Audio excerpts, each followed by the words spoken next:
The big news today is undoubtedly about tariffs. President Trump has declared April the 2nd Liberation Day for US trade policy as it is announcing sweeping changes to tariffs. Let's see how the market's responding and let's run the numbers.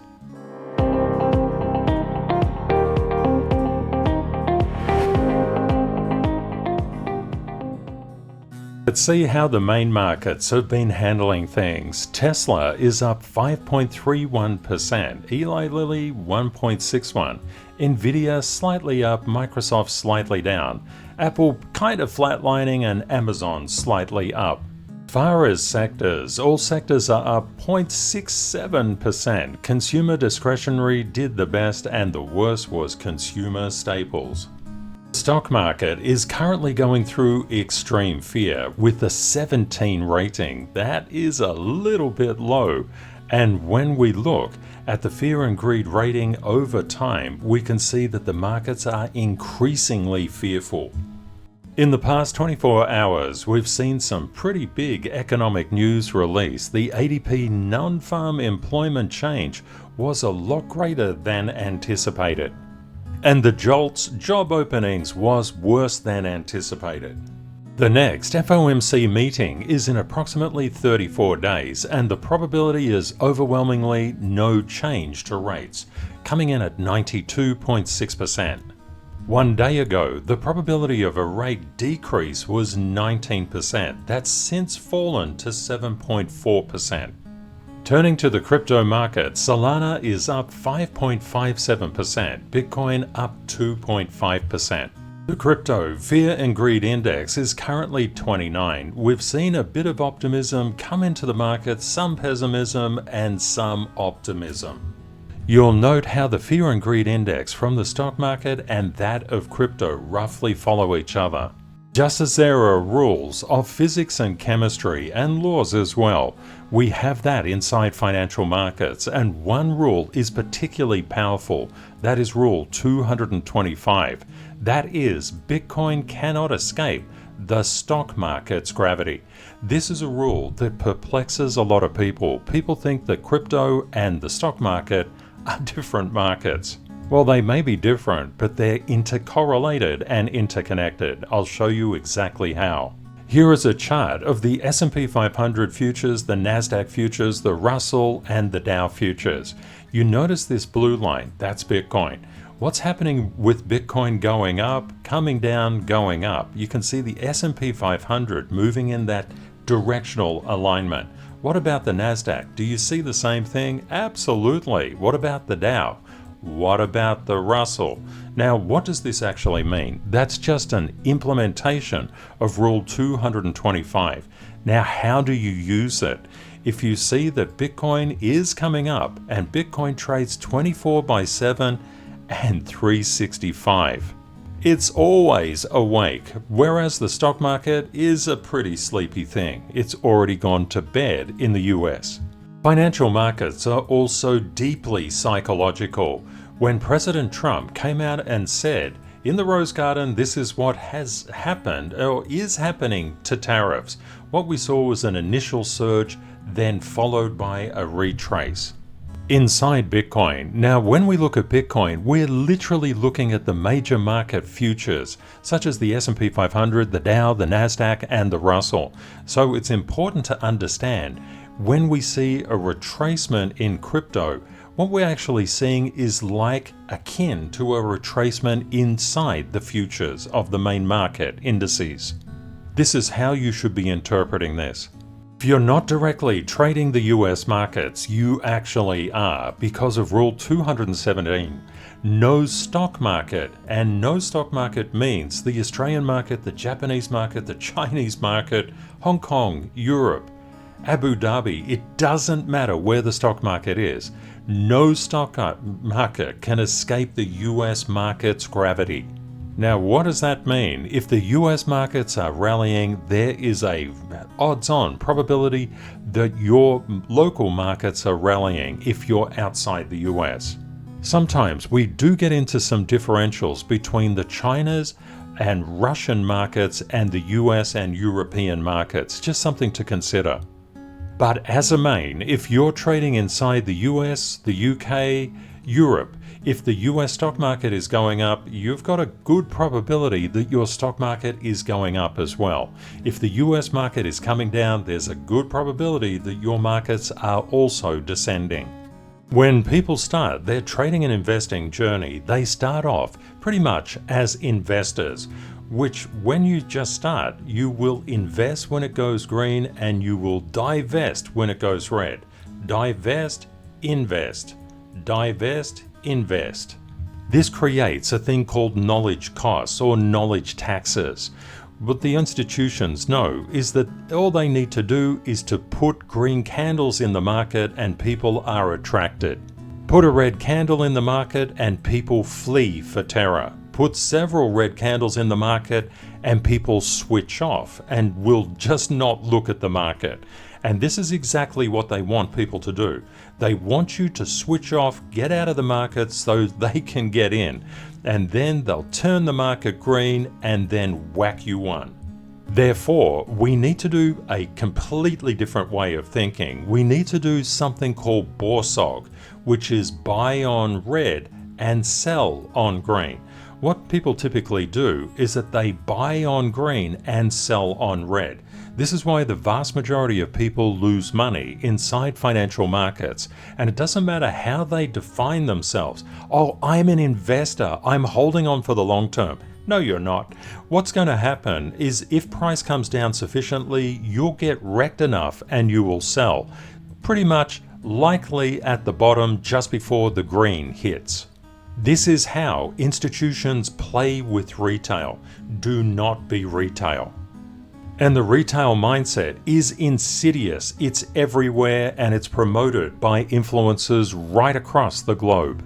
I call it RTP or Retail Trade Perfection. And having been inside financial markets for nearly 4 decades, I made it my mission to stamp it out because it's costing people an absolute fortune.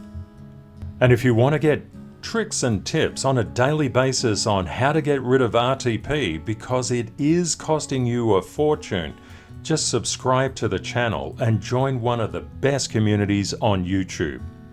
Emotional investors will just chase price, and unfortunately the price when it's coming up, not the price when it's coming down.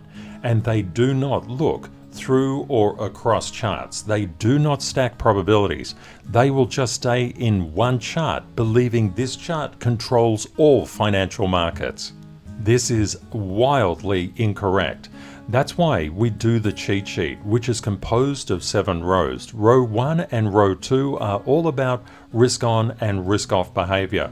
We're just going to look into the VIX and look into gold in this video. Row 3 and row 4 are the major market indices and how they reflect into the high growth stocks.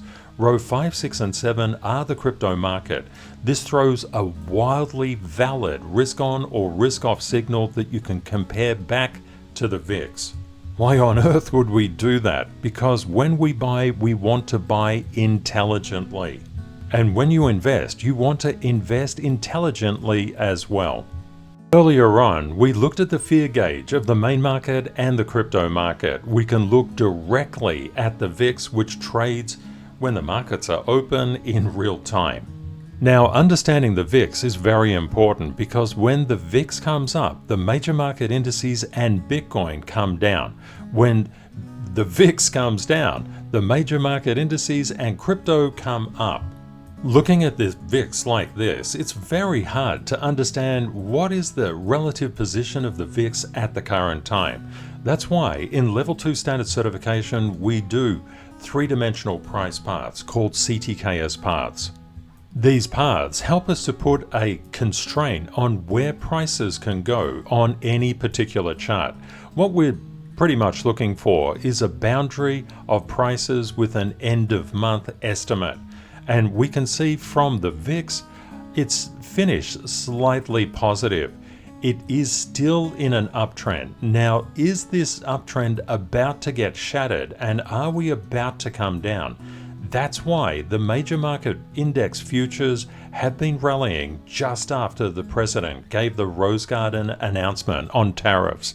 The concept is that if tariffs are just a buy the news scenario, not a sell the news scenario, the VIX will drop. In other words, all the panic and pain of tariffs has already been baked into the price across all of these charts.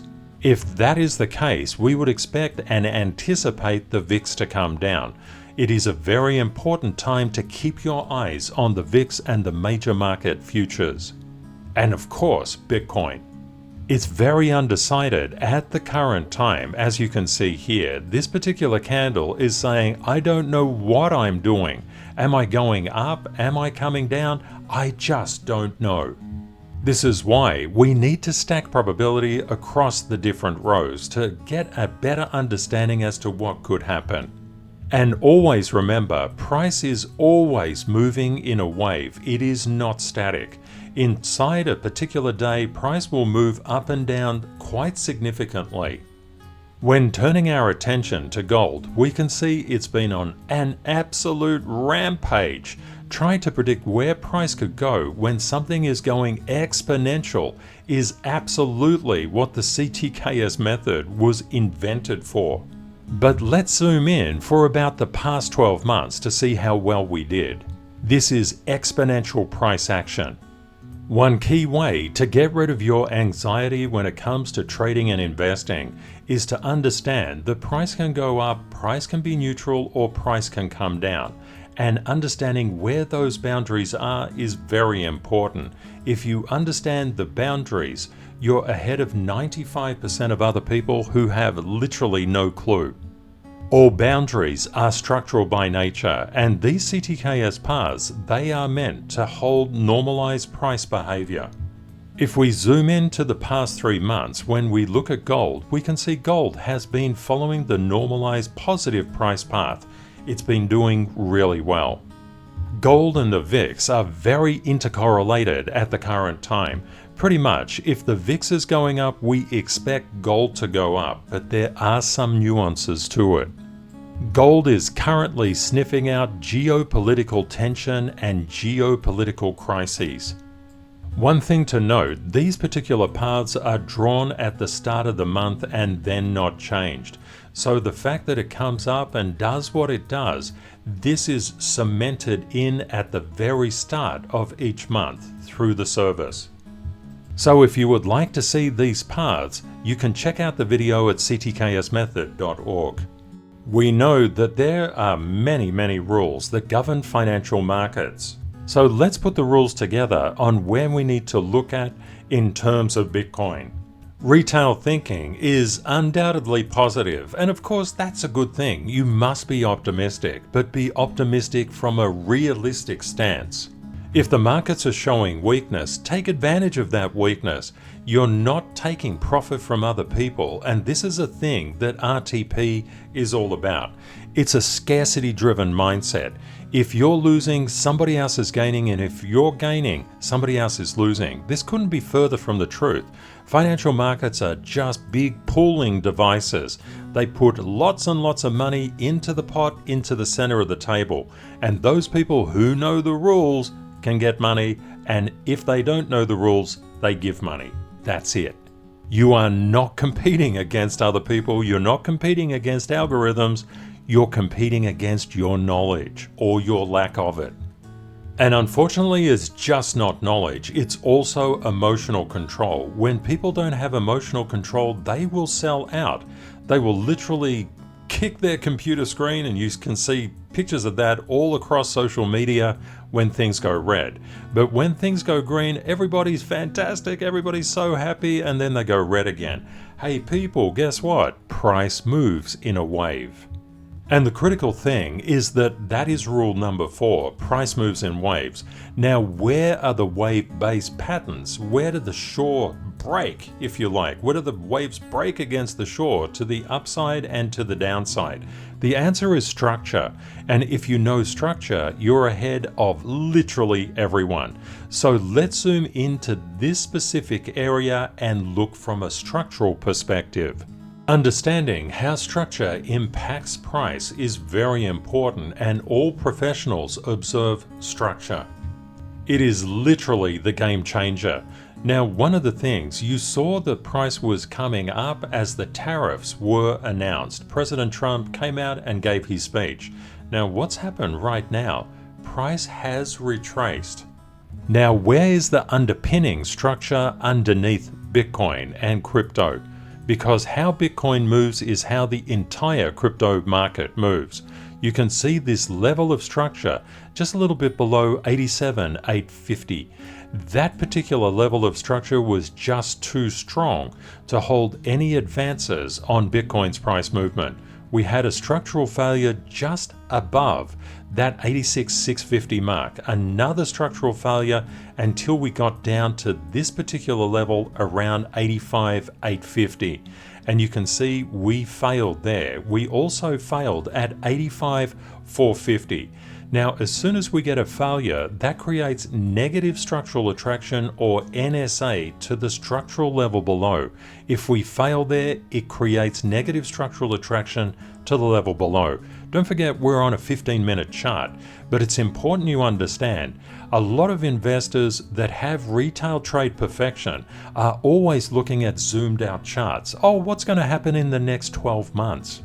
It's kind of like looking at a degree. Say, for example, you're studying a medical degree and you've got a 7-year stint. It's like looking forward 7 years. Oh, when I'm finished all of this, I'll be a doctor. You need to do the exact requirements that are on your plate right now, and you need to pass them and pass them well, or else you won't get to the 7th year. You'll fail. It's exactly the same with the markets. Everybody is looking forward, looking away, looking into the future, and that is why they fail, because they need to look here and now at the reality of price. If we get structural failures, that means that we're heading down to lower structural support levels. Let's just zoom out a little bit, and we can see that Bitcoin is currently 84,626. Notice this level above 89,100 to 89,600. There are a lot of sellers here. These sellers are putting pressure on prices. That's exactly why we need to know and to understand how these lines work. Every single line is a little bit different. You can see some are thicker, some are thinner. If they're all clustered together, that forms what's called a GW, or gravitational well. Gravitational wells are very strong on repulsion, and if we break through it, they're very strong on reattraction. There are a lot of rules to learn inside financial markets. The key one is if it doesn't go above, it's going to the one below. And you can literally monitor this particular indicator in real time. If you would like to get this indicator, just pop across to CTKSmethod.org. But surely we can't just look at Bitcoin and get an idea of what the futures are doing, or can we? Look at this, the futures have absolutely plummeted, and they've been plummeting while this video has been recorded. And you can see already that the futures inside other countries, when they come online, they're going to get impacted by this drop. Remember, retail is always positive and professionals are neutral. They're positive when they need to be, negative when they need to be, and always stacking probabilities. If you're finding that different people are overtly either positive or negative, just stay clear, because what you need is a neutral stance. Financial markets are hard enough by their own without being whipsawed emotionally. All you need to look at is Bitcoin. For example, when you look at the NASDAQ, if Bitcoin is weakening, just think about what's going to happen to your stocks. Oh, you've got Apple or Tesla or Microsoft, Nvidia, Strategy, which used to be MicroStrategy. Well, they're all going to come down because all the markets now move as one. Especially at times like this. And look at the Russell, it's just done a big plummet right there. Now, how do you cope with this going forward? Well, all you need to do is to simply keep your eye on what the major indexes are doing. And the fastest way to do that is, shock horror, look at Bitcoin. Have a great day or night ahead, my friends, and Kate and I look forward to catching up with you again in the next video. Bye for now.